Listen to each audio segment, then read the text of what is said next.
Ladies and gentlemen, thank you so very much for tuning in to my super chat. I cannot do this without you, ladies and gentlemen. I do appreciate your support. If you enjoy these live streams, your super chat is greatly, greatly appreciated. Look forward to speaking with you on any topic via super chat. Kentucky Cobra, Orlean, Timmer, hello. Steppenwolf, hello. Eric, H526, Bobby, everyone here, Agnes, thank you very much for tuning in, ladies and gentlemen.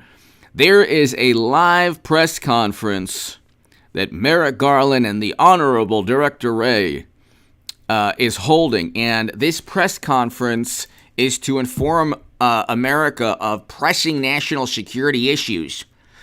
Really pressing national security issues. It's really, really important. You need government, and you need national security to be protected by the government. So forget about inflation, crime, and every other top concern of voters. Forget about that. That's meaningless. Significant national security cases.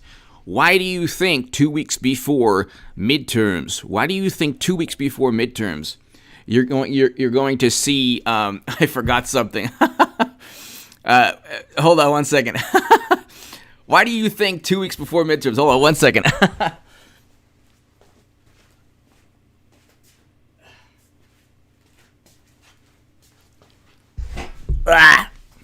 Grapefruit juice.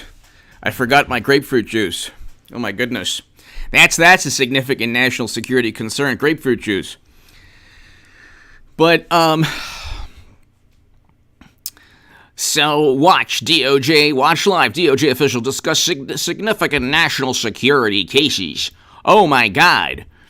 And the undercurrent, the theme here is, Toy Mafia, hello. American Girl, hello. Lisa, hello. Everybody here, hello. The theme is, what other obsession does the DOJ and the Federal Bureau of Investigation have? Oh, that's right, Donald Trump. So this has nothing to do with national security. People do not care about the cases they're working on. The reason that there's a press conference 2 weeks before midterms is to let everybody know that the DOJ and the Federal Bureau of Investigation is firmly on the side of the Democratic Party. And that when you hear about the DOJ and the Federal Bureau of Investigation, not only are they really going after criminals, overseas and within this country, but also within that mix of criminals and national security concerns, it's Trump. Yes, that's the political component here. Washington Justice Department on Monday unsealed charges in 3 separate cases accusing more than a dozen defendants. Most of them officials of a foreign country of participating in schemes to repatriate critics. Obtain secret information about U.S. investigations into telecom firm and recruit spies. There was one Democratic congressman who was accused of having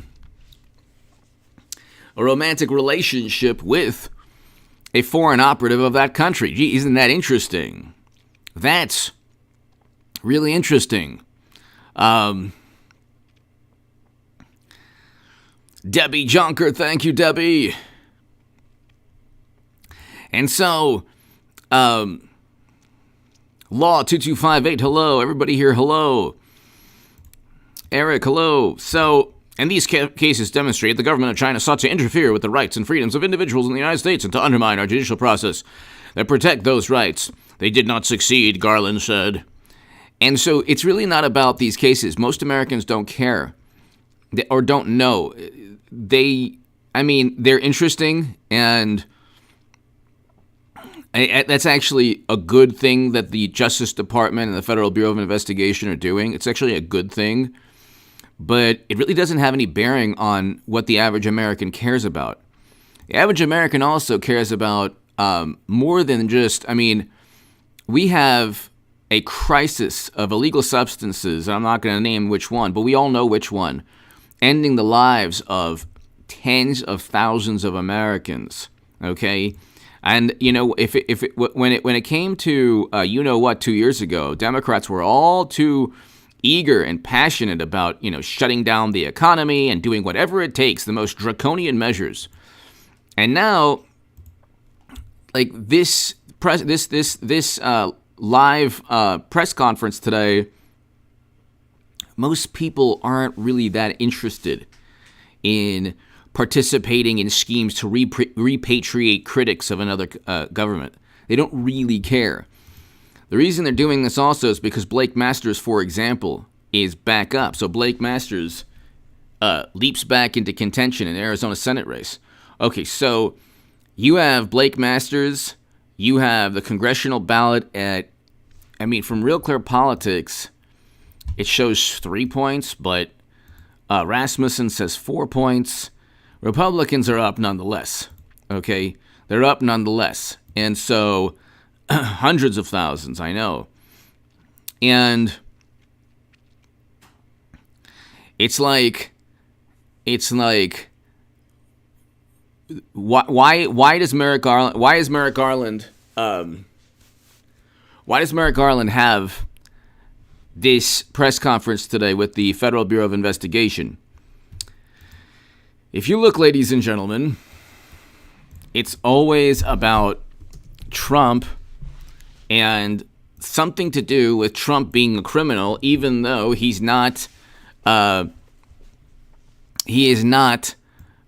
to be charged with any crimes before midterms, and he hasn't been charged with any crimes the past 7 years. He hasn't been indicted, and the only reason they might indict Trump is because Mashed Potato Brains Joe has graft and bribery schemes linked to Hunter.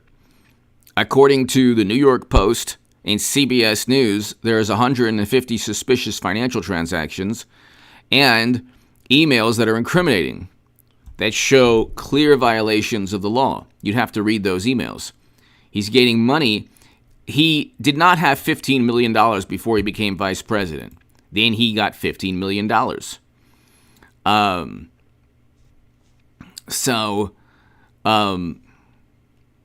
You have a situation where why do they have a press conference? Why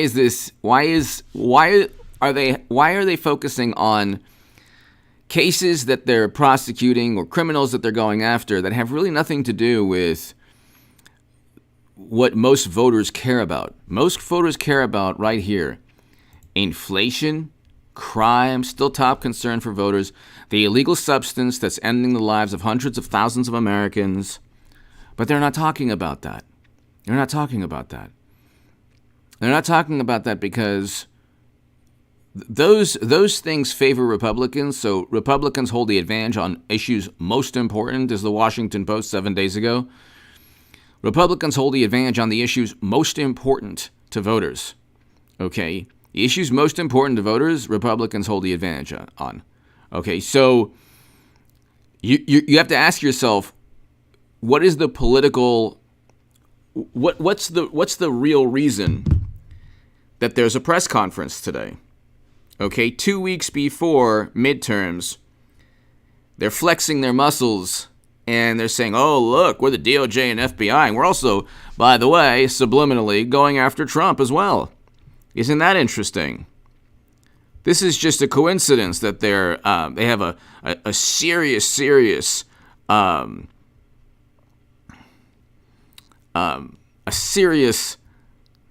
national security issue that we're taking care of. It's kind of like trying to tell the world that there's a serious national security issue, but at the same time not really explaining what the issue is. Or I should say, they're focusing on, you look at the DOJ, see here, Garland to hold news conference, significant national security cases. But it has nothing to do with the illegal substance that Republicans are talking about, that's ruining the lives or ending the lives of hundreds of thousands of Americans. It has nothing to do with human beings losing their lives trying to enter this country, and also people who happen to be small percentage, I should say, of people who happen to be criminals entering the country. That's also a national security concern. They're not talking about that. What I'm getting at, ladies and gentlemen, in this live stream, the important part is to understand the political component of all of these press conferences. Democrats don't do anything. They don't brush their teeth in the morning without some kind of political objective. And Garland and the Federal Bureau of Investigation have this press conference today for one purpose and one purpose only, to tell the world that, hey, we're also working on Trump. We're also investigating Trump. So, as we explain, as we kind of tell you about this national security concern that actually doesn't have anything to do with major issues pertaining to the national security that are important with American voters, okay? Yes, Betsy, yes. But for the algorithm, I don't want to bring it up.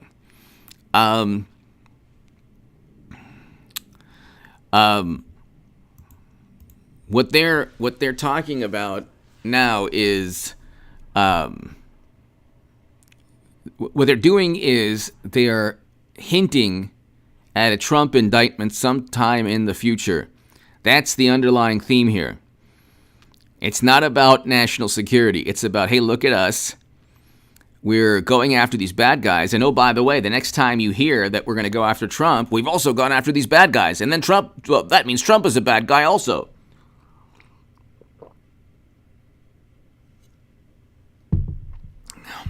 So that's the political components of all of this. If that doesn't put you to sleep in this morning, I probably should wake you up, but I'm putting myself to sleep. But here, they're doing this because Republicans have a clear advantage. It's going to be a red tsunami, a red wave, big time. Anita, hello. And you look, ladies and gentlemen, Blake Masters is up.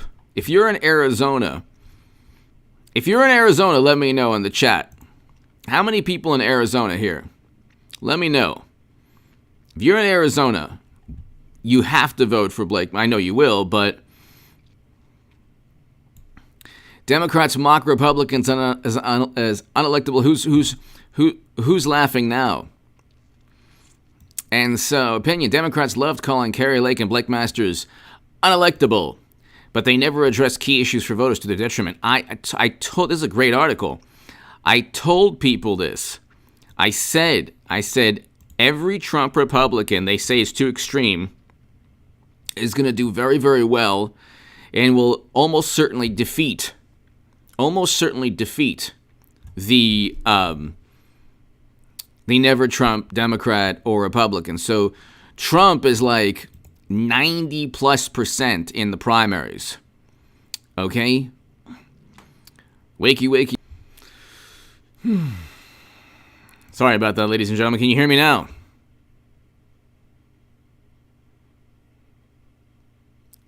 Alan, hello.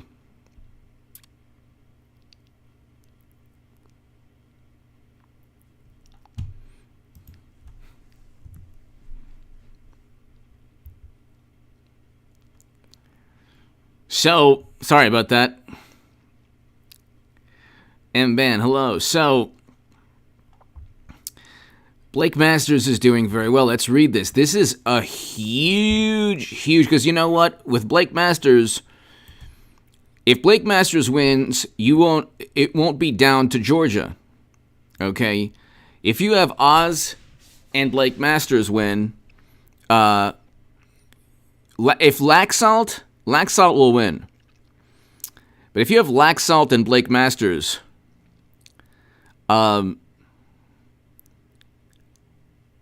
you might not need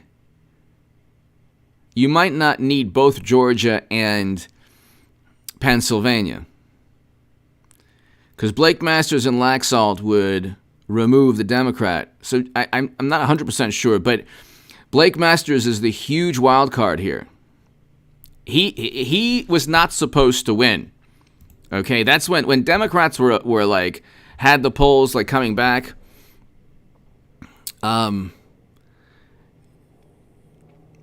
Sarah, thank you. The walls are closing in. M-Band. Exactly. Imperial Jade, hello. Jane from the country, hello. Malik, hello. Blake Masters was not supposed to win. Okay? he was extreme Trump, extreme Trump. Okay, he was not supposed to win. And the funny thing about Democrats and media is that oftentimes media doesn't reflect reality. Media is oftentimes, almost always actually, not a mirror to the world. There's a specific agenda and a specific objective that media wants to communicate. The media want to communicate a specific objective or agenda or vision of reality, okay? So they'll take a story like Blake Masters and they'll say, he has no chance at all. He's extreme. He's extreme. Look at all these polls. And then you'll have these public relations firms that make a great deal of money with polls that skew heavily towards Democrats. So what'll happen is in every single contest, and you saw this, and it always happens this way. It happened with Clinton-Trump. It's happening in these midterms. The initial polls will say, oh my God, Trump Republicans too extreme. And they'll they'll survey like 500 people and 380 will be like the most hardcore Democrats you've ever seen, and then 100 will be never Trump, Liz Cheney Republicans. And Ricky, hello. And it's like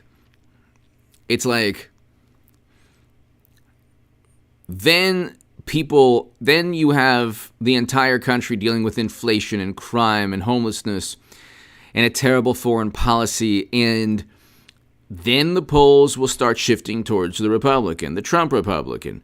Then they'll say, oh my goodness, what did we do? We didn't realize that Trump Republicans would win. And we'll just read this here. This is really interesting. GOP leaps back into contention in Arizona Senate race. This will be an amazing political victory. Blake Masters wins. It'll be a truly, truly amazing political victory. Blake Masters is running just a handful of points behind Democratic Senator Mark Kelly in recent polling.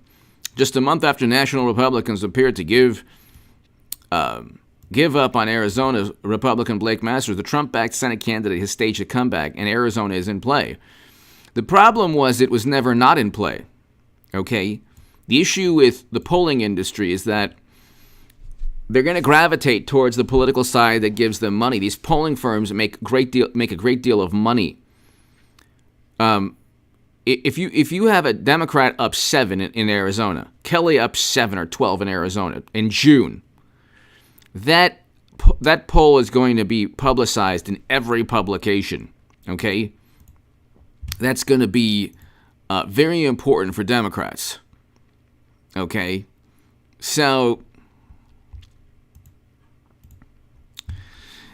you're going to have that poll publicized everywhere, national and Arizona Democrat. But then you see, eventually you're going to have to be somewhat accurate. Then the reputation of your company is at stake, and you're going to have to actually,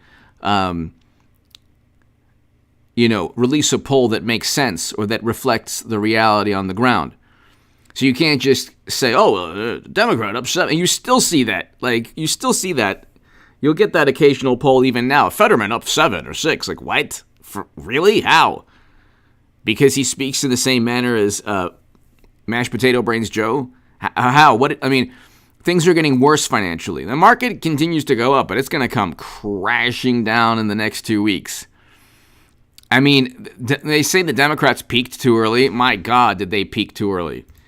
And the peak was only had to do with I am lurking, helping big time. Tulsi's helping big time. It only had to do with the Mar-a-Lago raid. That's it.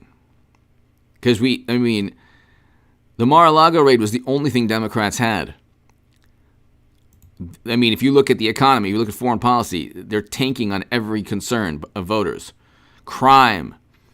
The national and Arizona Democratic operatives are privately fretting that incumbent Senator Mark Kelly is endangered, noting a shift by previously undecided voters towards the GOP. But that shift was already there.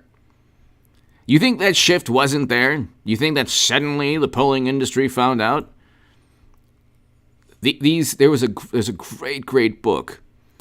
Jeez, I forgot the name of it, but it's a great book. It talks about the polling industry, and it talks about how,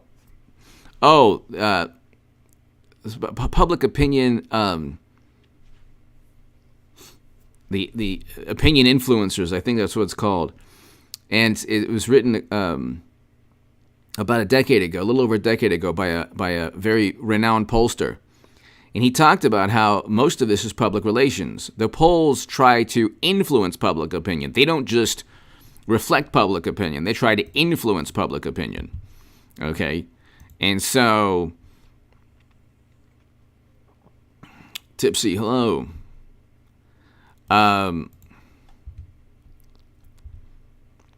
Recent polling has shown Kelly's lead shrinking a few points, much tighter than surveys showed throughout August and September. There's a very narrow path to victory for Democrats in Arizona. Any poll that shows Democrats are doing any better than the low or mid-single digits is probably not accurate or won't be maintained through the cycle. So,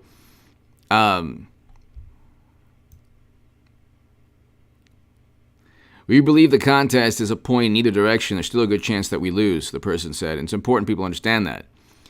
Yeah, there's a good chance that Kelly loses. Of course there is. We're in a recession. We're in a recession, and we have a terrible foreign policy. And when you hear Blake Masters speak, this is what, like when you hear Carrie Lake or Blake Masters speak, or any Trump Republican, Herschel Walker, when you hear the candidate that Democrats, Florida Man Bear, hello. That's right.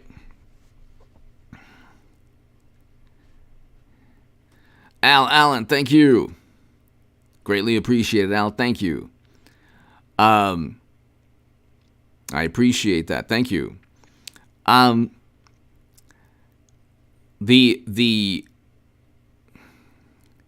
issue is that these Trump Republicans were always competitive. They were always competitive. They were always competitive. They were never. It was never like, oh, they were too extreme or whatever. That wasn't the case. That wasn't the case. The reality is that polls are finally.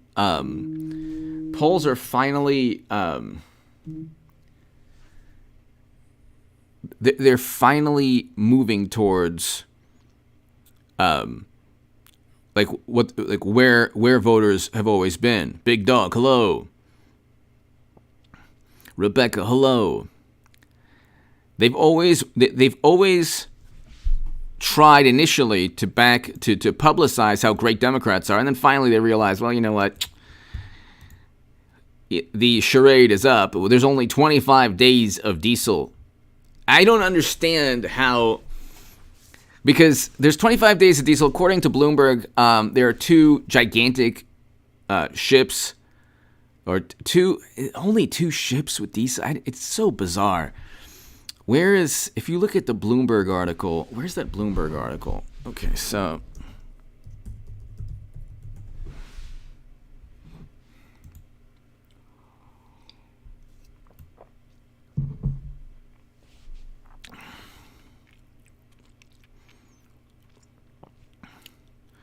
$200 diesel puts Biden in an ugly corner. Look at that. Wow.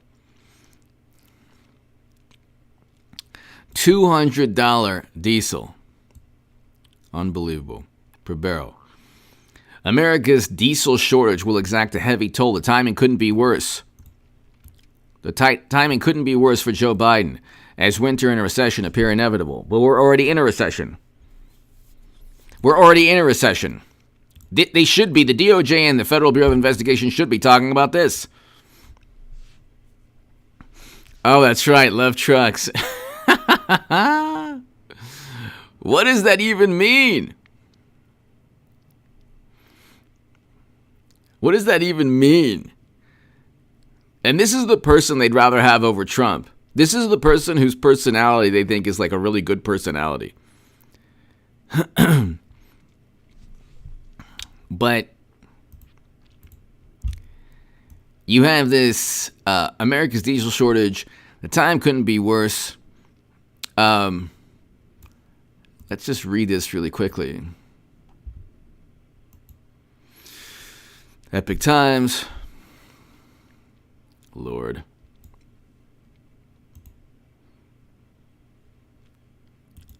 Well, just the drive. Okay.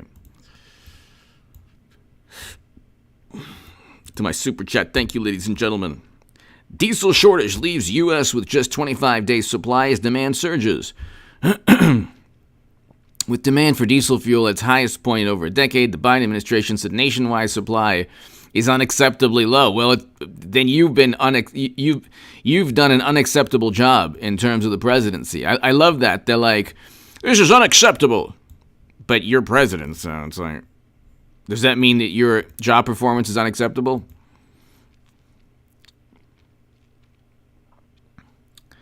So let's read this really quickly. We talked about this last night. Diesel stockpiles in the U.S. are reportedly at their lowest levels since 2008, with only enough fuel for a 25-day supply, according to a recent report from Bloomberg. Demand is also said to be at its highest point since 2007, creating a terrible supply and demand combination that's causing a spike in price. The Biden administration called the nationwide diesel supply unacceptable. Well, I don't understand. Don't you have renewable energy?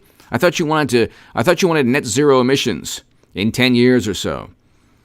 I thought that you wanted to decarbonize the American economy. I thought AOC's Green New Deal called for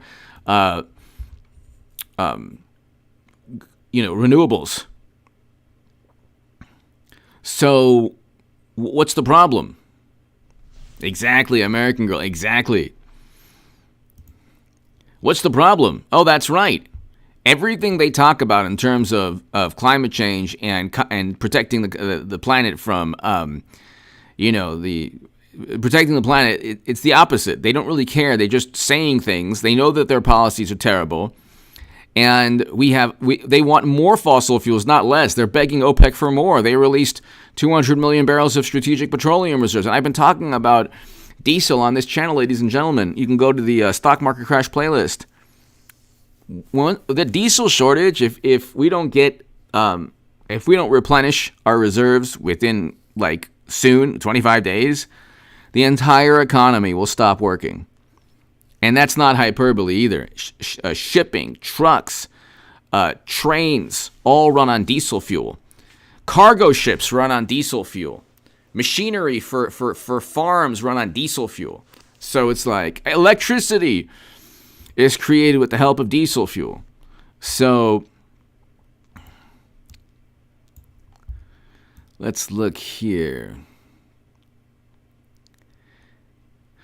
1 million barrels. Thankfully, according to Bloomberg, let's see, hold on one second.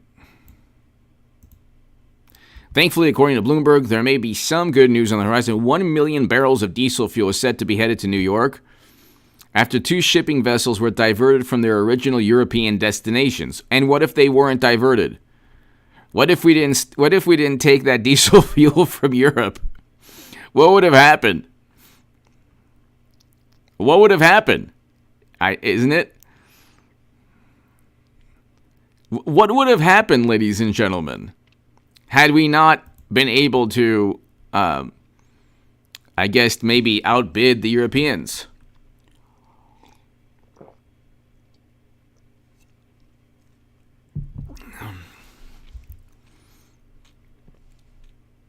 At the same time, a trainer, Pennsylvania-based diesel refinery.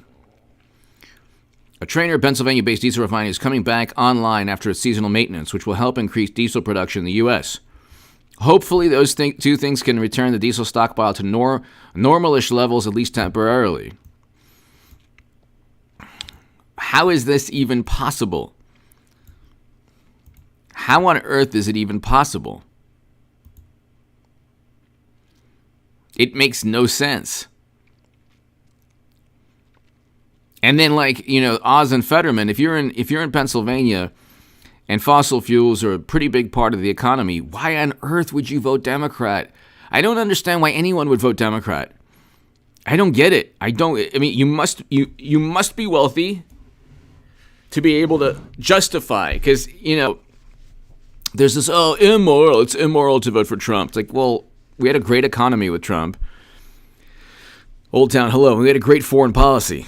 So what is immoral about this? This is why they have these press conferences, like a press conference today. They want to indict Trump because this is the reason they're almost certainly going to indict Trump in 2023. You're going to have a recession. It's going to get worse. And they're going to indict Biden. I mean, well, they could easily, actually, with those emails. But they're going to impeach Biden. You have clear violations of the law. Graft, bribery. You have him bragging about forcing out a prosecutor. We didn't know about Hunter's emails then. And we didn't know about the 150 suspicious financial transactions. So, I mean, how many suspicious financial transactions does Trump have? I thought he was supposed to be, and they say, his organization is on trial today. Well, he has nothing to do with it. That doesn't.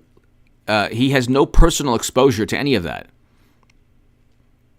Exactly, RB, exactly. That's the only way they can stop Trump. And it still won't really stop him. If anything, it would energize. They don't really understand it. If they indict Trump in 23, as Mashed Potato Brains Joe gets impeached, it's only going to energize supporters of President Trump. And it's going to make everyone, Blake Masters, hopefully Blake Masters, Herschel Walker, Oz, everyone who got into Carrie Lake, everyone who got into the Senate or Congress with the help of Trump, all of these people will go to bat for him.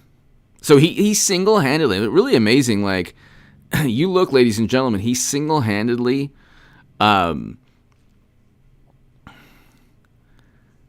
RJ, hello. Thank you for watching. He single-handedly remade the Republican Party. Now think about that for a second. Republicans take the House and Senate. It won't be because of Mitch McConnell. Certainly won't be because of Liz Cheney. It'd be despite Liz Cheney. So when they say like, oh, it's there's a lot of Republicans who don't like Trump. Like, nah, those people are basically Democrats. Liz Cheney's basically a Democrat, even though she voted alongside Trump over 90% of the time in Congress. She's a Democrat when it comes to foreign policy and a reverence to the political system. Trump doesn't have a reverence to the political establishment. Old Town! Thank you, Old Town. You're so on, HA. Thank you so very much, Old Town. Thank you. To my super chat. I cannot do this without you, ladies and gentlemen.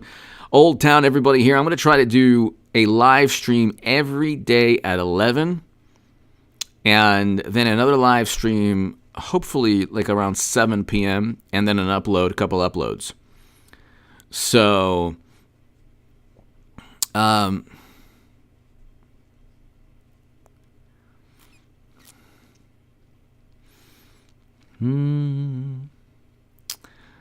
don't know about that.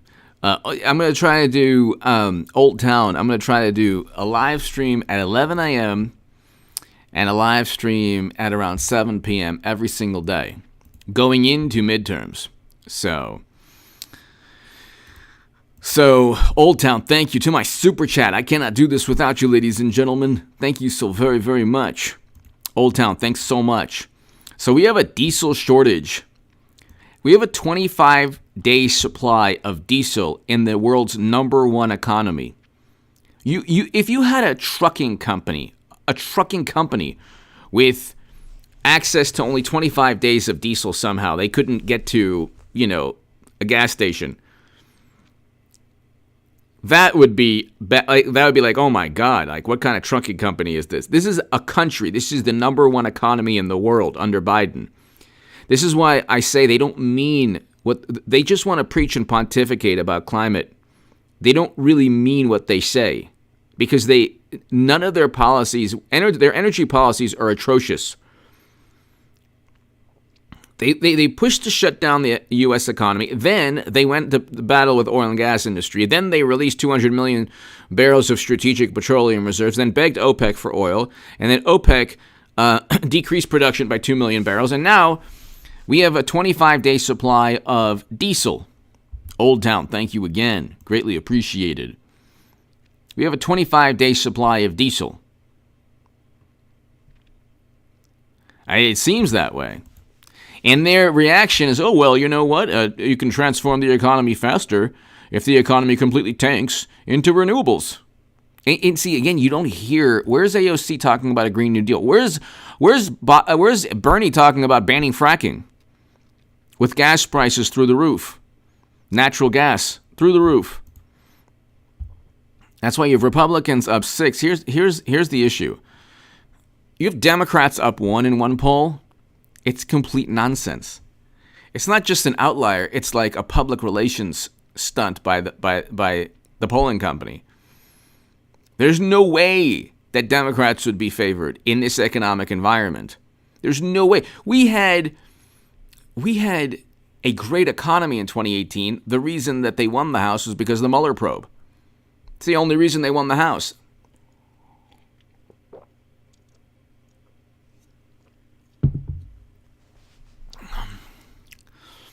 But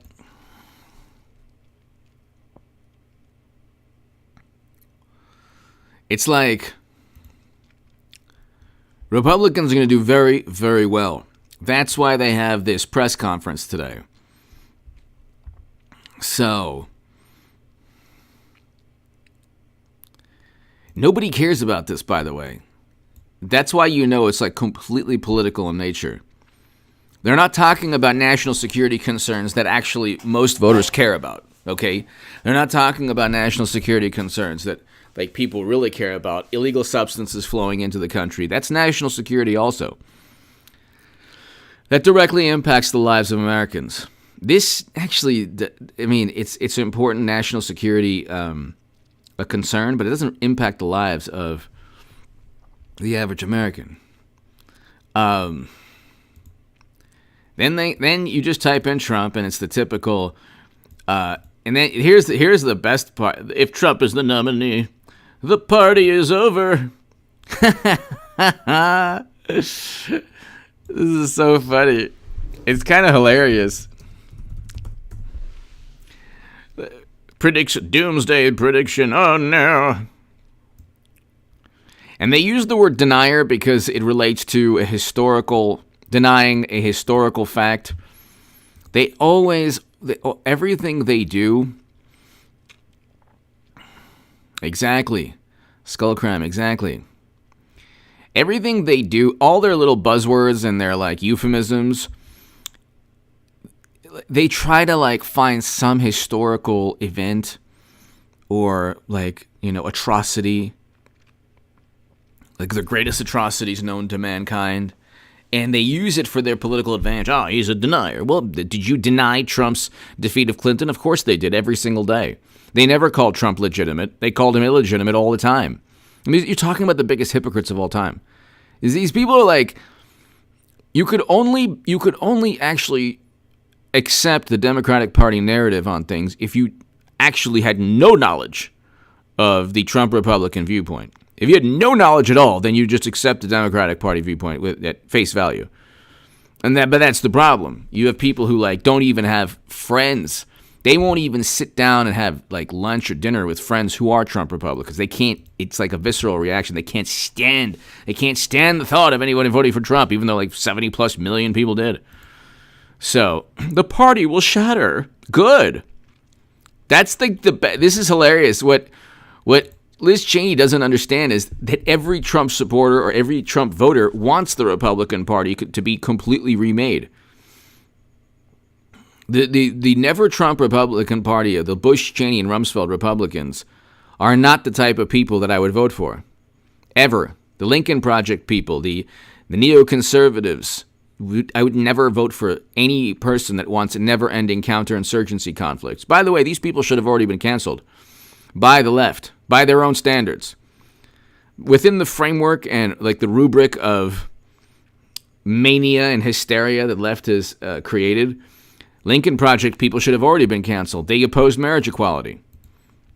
And they wanted a marriage amendment. So,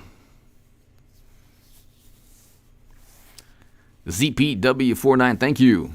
Tammy, hello.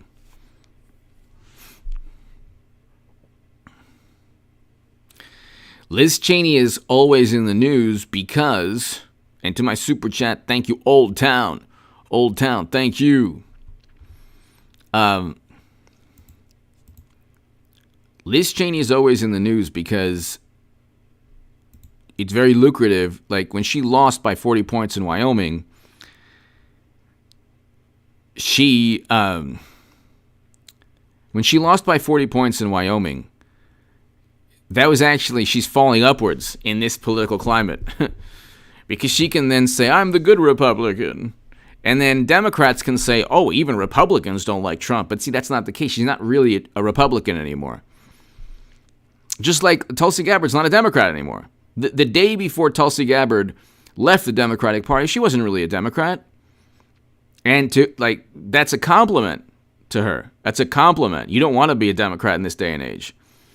It's basically like a mindless cult that runs on groupthink and intimidation and coercion and a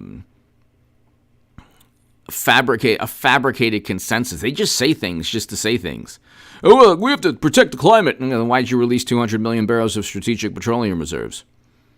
Oh, we care about working class. Well, then why is poverty up? Why was poverty at a record low under Trump? I thought Trump was the big problem here. So the party will shatter if Donald Trump is the 2024 nominee. And what world, this is hilarious, in what world is Liz Cheney living in? Everybody knows he'll be the nominee. Everybody knows he's running. He just stated that in his speech yesterday, the other day. Check out the live stream on this channel yesterday. It did really, really well. We had 1,400 people, ladies and gentlemen. We had 1,400 people on the live stream. It's pretty awesome.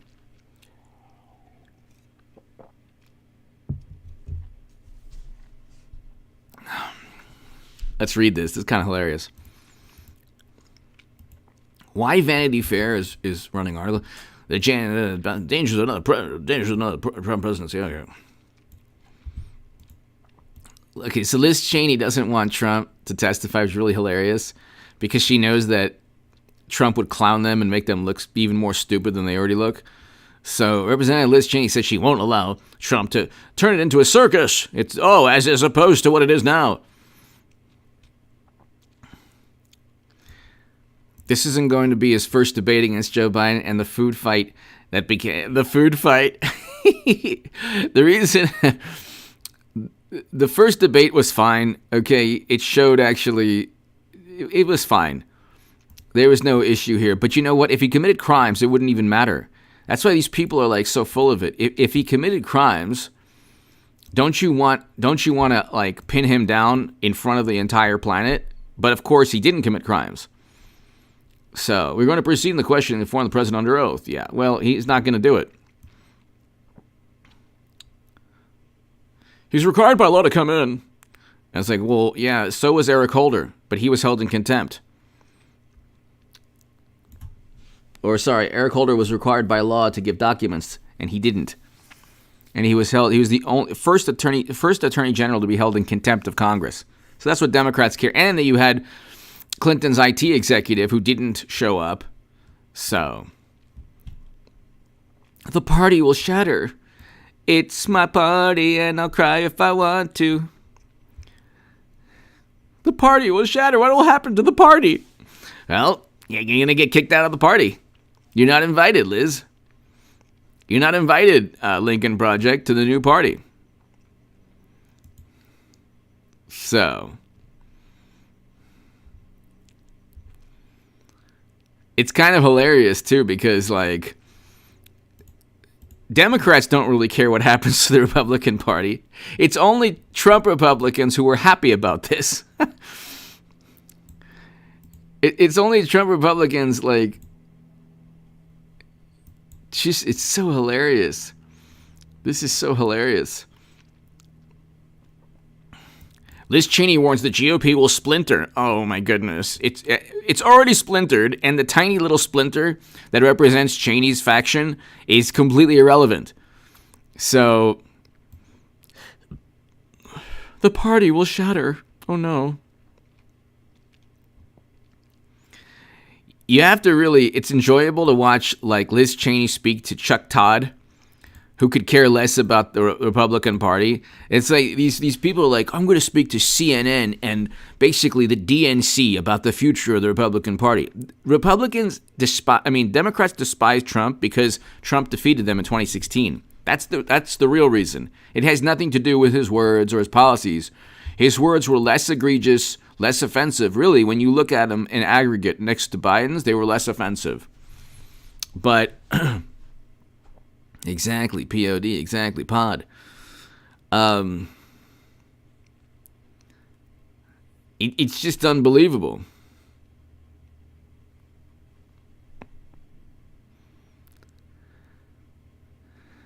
Liz Cheney promises to keep Donald Trump out of the White House. She couldn't even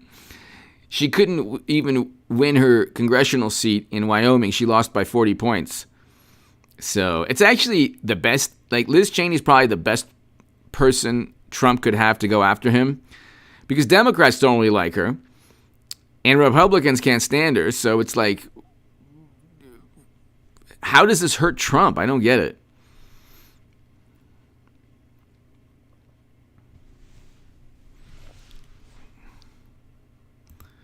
So, American Girl, they don't care about the party. Yep, I agree with you.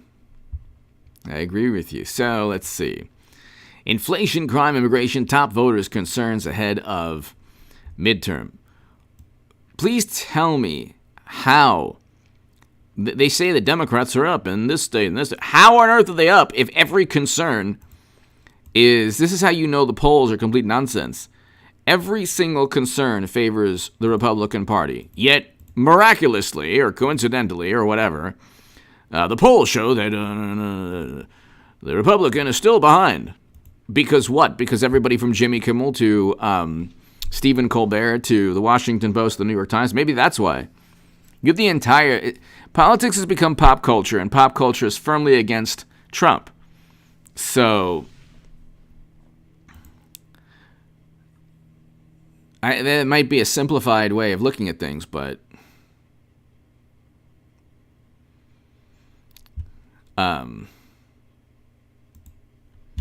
let's see.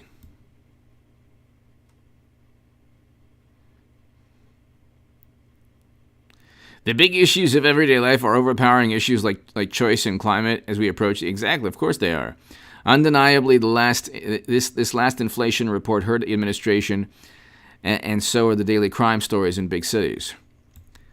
It is completely out of control what's taking place. It's completely out of control.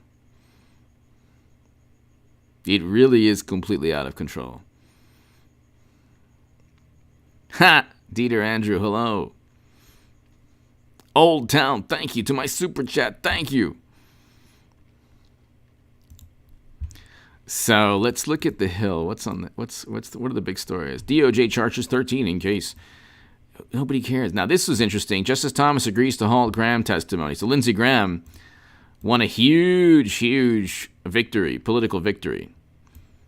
Clarence Thomas did the right thing actually. He's awesome. Clarence Thomas is awesome. What's this? Girlfriend should be fired from The View.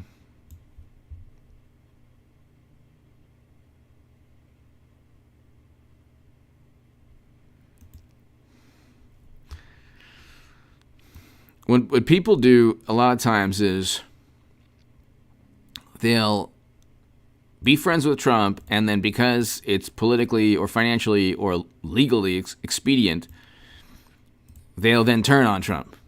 Dieter Andrew, hello! Hello! To my super chat. I can't do this without you people. Thank you. Thank you, Dieter. Thank you, Old Town. Thank you. This is totally a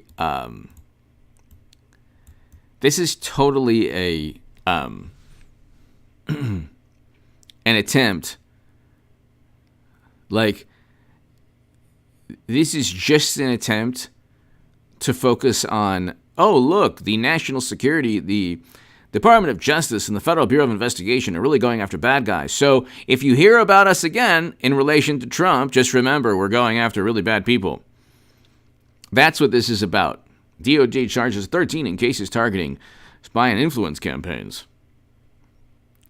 The average American doesn't care. The average American cares about crime, inflation, immigration, all the issues that Blake Masters cares about, not Kelly, that Herschel Walker cares about, not Warnock, that Oz cares about, not Fetterman. Right? Who knows what Fetterman cares about? When he loses Fetterman, he will have run one of the... It's actually not really only his fault, Fetterman. Not really only his fault because, he did go through that, what he went through, and it's like, you know what? That's, a big... It is a... Fetterman's debate challenge, selling policies and proving he's fit to serve. See, this is actually a backhanded New York Times article. Proving he's fit to serve. Like, the New York Times, in a way, like, they probably didn't mean this. They probably didn't mean this, but it's probably the worst thing. So, it's the worst...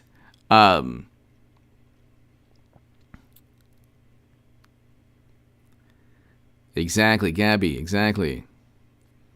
It's actually the worst headline title you can have, proving he's fit to serve. Like, what?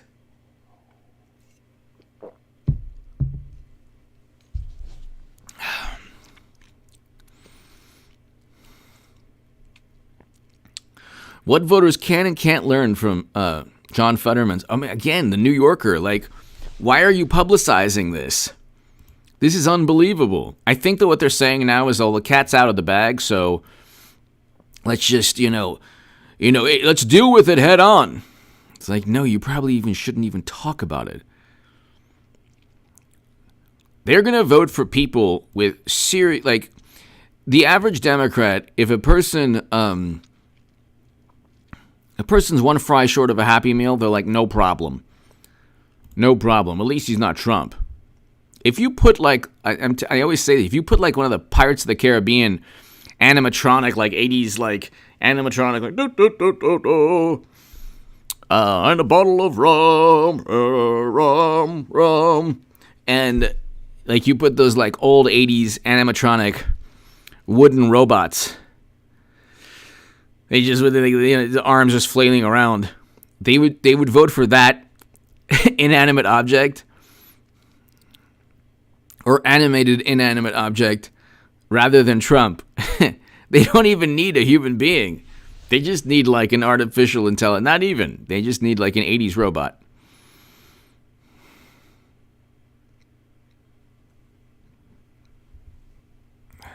But let's read this here.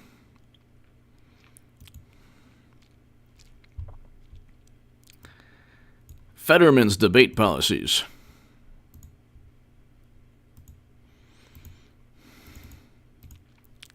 Debate challenge, sorry. Selling policies and proving he's fit to serve? That is the worst. The Democratic candidate for Senate will use closed caption to assist, but they're going after, like, they're publicizing this. This man, like, here's the thing. He shouldn't even, I don't say this, he should, like, recuperate first, then run again. I know that sounds like disingenuous of me or duplicitous, but it's the truth. And it would help Oz, it would help Trump, but it is the truth. But they don't care. They do the same thing with the presidency. They're like, you know what? We need somebody. And, like, I don't get the hoodie. I don't get the hoodie. I don't get it at all. I don't understand it. He's going to be in the U.S. Senate. And if you were like, if you were some kind of tech entrepreneur, and I don't know, I just don't get it. When Fetterman, the Democratic candidate, high-stakes debate on Tuesday night, he will face twin challenges, making the case for his policies while convincing. He's going to be using closed caption to assist. My God. The debate, the first, will look different than two 70-inch monitors above the heads of the moderators, scrolling the text question. This is going to be terrible. This is going to be terrible.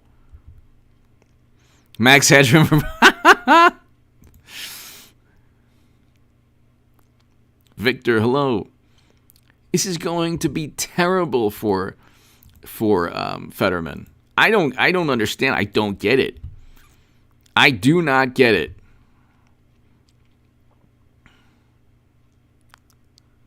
This is going to be absolutely terrible for Fetterman. 70-inch monitors above the heads of the moderators, scrolling the text questions, scrolling the text of their questions as well as transcribing the answers. It makes no sense at all. This is going to be, I mean, it's only going to highlight, I think it's going to be an absolute catastrophe for Democrats, but whatever. Democrats say this makes him relatable. What? It doesn't make him relatable. It makes him, like, people will say, well, just recuperate and come back when you're better. But this, okay, it's not. He didn't, oh my Lord.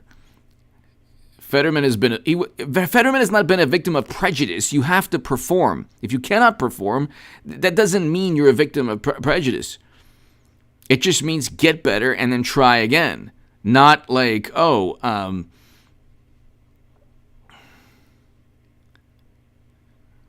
he also has a heart condition. Wow, Jesus. My God. I'm telling you. Do you remember the Democrats would be fine with? Do you remember the with Captain Pike? Here's Democrats would be just fine with this. Captain Pike, 2024, Star Trek. Okay, so they'd be just fine with this.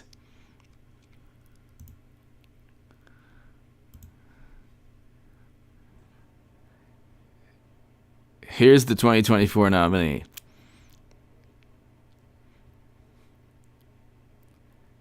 It's just Captain Pike. Where is this? Oh, Lord. Original.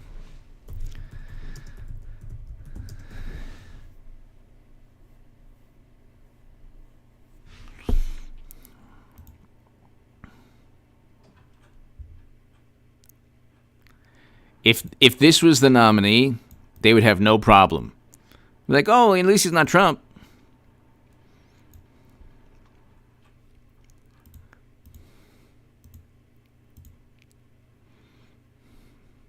Here. It's just like a head on this robot. That's it.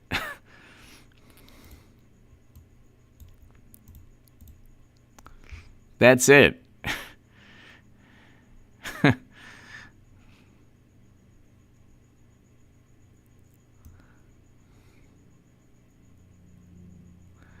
All right, ladies and gentlemen, thank you so very much, everybody. To my super chat, thank you. I cannot thank you enough. I will have a live stream tonight at around 7 p.m. So, be here at 7 p.m., everybody. I'll see you later tonight, everyone. Thanks, everybody. To my super chat, thank you. I will be doing a lot more. I know I always say this on... I didn't remove anything, although I do remove posts, but I didn't remove anything. Sometimes the algorithm removes a lot of posts. But anyway, ladies and gentlemen, I'll be here 7 p.m. Be here, ladies and gentlemen. Thank you.